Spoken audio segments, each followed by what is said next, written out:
Depreciation. It's a fact of life when buying almost any car, especially if you're buying a new one. But there's one thing that's been winding me up for, well, decades really, and applies to all cars. This is not an EV specific video, it's about every single EV. It's the fact that depreciation in the typical, shall we say, automotive press is massively overplayed, exaggerated, it's factually incorrect. And again, it's doing my head in.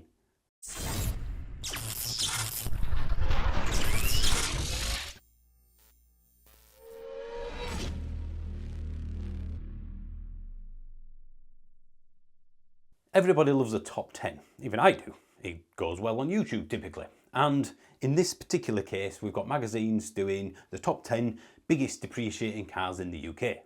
Some of which are petrol, some of which are electric. And again, this is not specific to EVs, it's about all cars.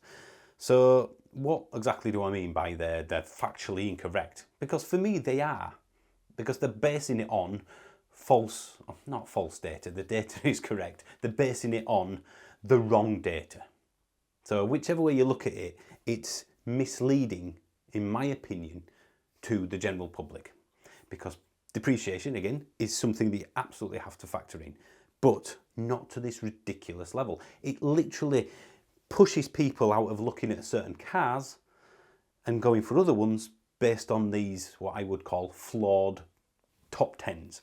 And the fact that two different major publishers, What Car, Auto Express, have different cars in their top 10. I mean, the number one most depreciating car on one of theirs isn't even in the top 10 of the other one, which makes no sense at all. They were both published, according to the website anyway, this February. So I thought I'd give you a couple of examples, one from each of those particular top 10s, to show you why it's a thing, but it's nowhere near as big a thing as they make out. And again, it's based on flawed methods, not data, but flawed methods is probably the best way of looking at this. So this is the Peugeot E208. I'm going to pick EVs because it's an EV channel. This is the Nissan Leaf. This is the list price that they are going off, or as one of them put it, the average new price. 31,995 for a Peugeot E208, 28,995 for a Nissan Leaf. And then this figure is the resale figure here. So that's how much they think it'll be worth after 3 years, 36,000 miles, even though 12,000 miles a year hasn't been the average mileage for quite some time now. But I don't mind this at all. This is based, I imagine, on things like the Glasses Guide or CAP in terms of what a trader will give you as a part X. More on that later. So you look at this top 10 and you think, right, I was looking at an E208 or a Leaf, but I'm going to lose £21,000 on average in 3 years if I buy a new one. That's obscene. £20,000 on a Nissan Leaf. Again, who would buy one of these? And there are petrol cars that are worse than this, I should point out, before anybody brings that up. Apart from some, like Tesla, who have no offers typically, or very rarely anyway, who pays list price? I mean, seriously, who even comes close to paying list price? It's like a Ford Fiesta. Has anybody paid the recommended retail price for a Ford Fiesta in the history of man? Apart from a couple of special versions maybe? Nobody! So again, look at this figure, £20,470. Let me change this figure here to one that you can get with literally 60 seconds worth of going online. So I've just gone on Auto Trader to make it nice and straightforward and everyone has access to it, to find out how much a brand new E208, same spec, actually costs. So this isn't pre-registered, this is brand new. It's not 31,995, it's this, 22,899. Here's a screenshot if you don't believe me. And there's quite a few of these, that's not just a one-off. Let me do it for the Nissan Leaf. They're saying it costs on average £29,000. But again, a 60-second look on the internet gets it for brand new £16,490. So all of a sudden, those figures look very, very different. What are the sums? What does this work out? So instead of losing 21,705, you're actually losing £11,455. That's how much you've actually lost, not 21,705. £10,000, over £10,000 difference in depreciation loss. I mean, that's not even close. That's not even close to reality, is it? 21 grand you're going to lose there, fella. No. £7,965. Have you lost £20,000? No. I've lost just under 8. I could be even pickier and go that this price here is, again, presumably based on the part exchange price that a manufacturer or a dealer may give you when trading it in.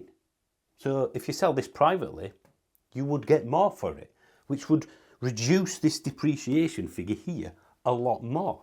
So essentially, that is a load of honk. That is again the same. And the only thing that matters is how much you've paid, this bit here, versus how much you get for it. That's the only thing that matters. The list price is irrelevant because, again, apart from something like a Tesla, where everyone pays list, nobody pays list price, do they? It's so basic. And then you think, well, they're not. What would you expect them to do as, you know, well-funded publishing houses with lots of staff? Look at the best price for every EV out there or every car out there to do a top 10. Well, one, yes, because that's essentially the job of a journalist, I would say, research. But also, these magazines have what they call, or I presume they still do this, target prices or aim to pay prices. So effectively, they've got all this data already. This is what we think you can get as a discount on new for this car. So they've got the data there, they're just not using it.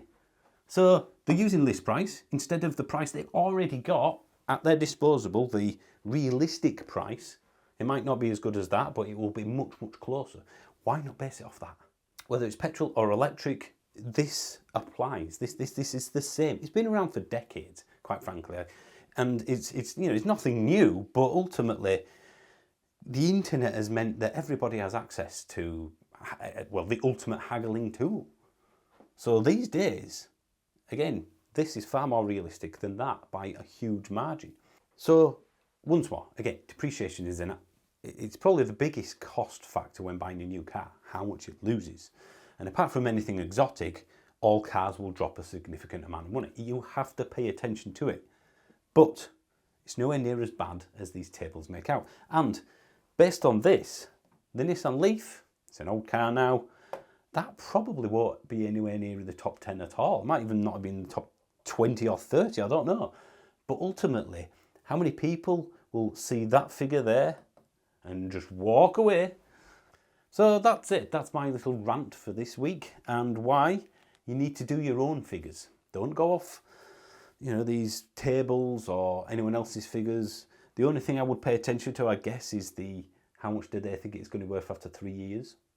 Because that's by an industry body, and although you could usually beat it if you sell it privately, not everybody is comfortable doing that, and it's not convenient. So essentially, that's about the only one I would pay attention to. How much you paid is the only thing that matters in terms of the starting value.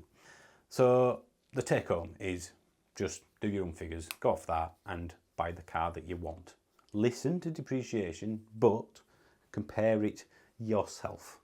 Look at the price for the 3 cars that you're looking at maybe, and then the value that they think you'll get after 3 years, and then do your own figures. It might do that, literally. It might be, this has gone from the highest depreciating one to now it's the other way around. So it would have cost you money to listen to stuff like this. Right, well, thank you ever so much for watching. For 99p, you can be a member, which gets you members-only videos, so that's behind-the-scenes sort of content, as well as the normal videos on Sunday instead of Friday. None of this 24 hours before everyone else nonsense. That's not really a perk at all for me. So if you want to help the channel out, that's the best way of doing it. Otherwise, just click the like and subscribe and all the usual stuff that every single channel tells you to do, because that's what YouTube pays attention to. The more comments you make, the more likes you put on, the more YouTube pushes it onto other people. So that's the best way of doing it for any channel that you like. Again, thanks for watching. See you soon.